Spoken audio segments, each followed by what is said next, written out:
Hello, all, and welcome. After an end of summer break from our podcast series, we are resuming our 5 minute university programming. Our first podcast series for the fall looks at the benefits of a competency map corporate training model and how it compares to a traditional corporate training model. Our guest is Dr. Guido Minaya, CEO and Chief Learning Officer of Minaya Learning Global Solutions. Stay tuned to learn more.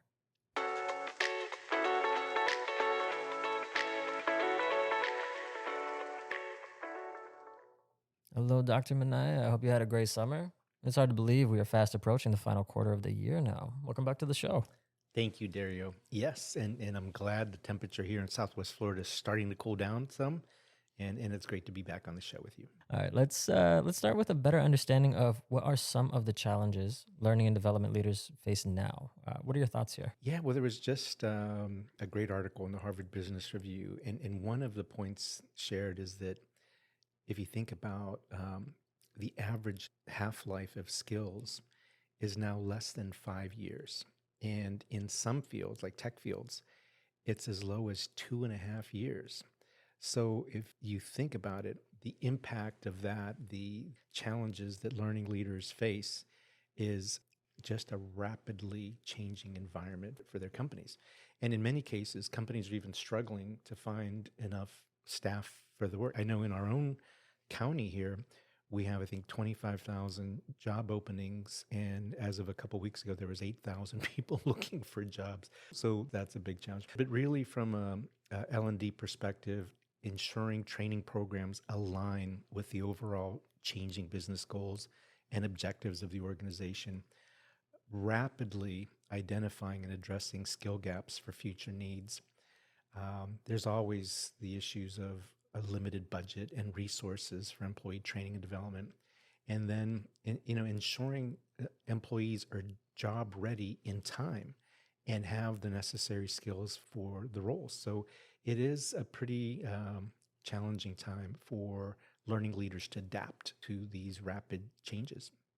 Yeah, there was quite a few things you listed out there, and a lot of those are very complex challenges. Yes, and the two most important from my perspective are the impact of AI for companies, leaders, and employees, as well as measuring the impact and ROI of training programs. Mm. So, how is this fast-paced level of change impacting employees? As you can imagine, with a half-life of either 5 years or 2.5 years, in today's world, for employees to continue to achieve their full potential, they should be able to apply their learning and transferring knowledge to new contexts, right? New skills that they may need to further develop and real life situations. So this requires a much deeper understanding of some of the concepts involved with that area, that skill, with strong critical thinking and problem solving, and more, self-management of your learning and the skills that you're acquiring. So, from your perspective, how is the traditional training model changing? If you think about the skills that a company may need to immediately put into action, right? So how does a company know that an employee has those skills? So now it's more how can we map competencies into the course content, right? So what competencies do leaders of the organization need in their workforce? And once these are determined, the course content can be better designed. But instead of just having a course with quizzes or little tests at the end to see if there was a knowledge transfer, now it's creating scenarios and simulations that can assess how learners will apply what they learned in a more real-world situation. Okay, so how does a traditional training model compare to a competency-based training model? In a traditional model, they've often been built to be a little bit more generic, definitely knowledge oriented, right? And the results from a traditional training model often don't meet the mark in terms of improving job performance, right? Whereas a competency-based training model targets specific skill gaps, right? So traditional training programs provide good information, good content, but often don't offer the application of that acquired knowledge that's needed, right? To really move the needle and change performance. Competency-based training is data-driven.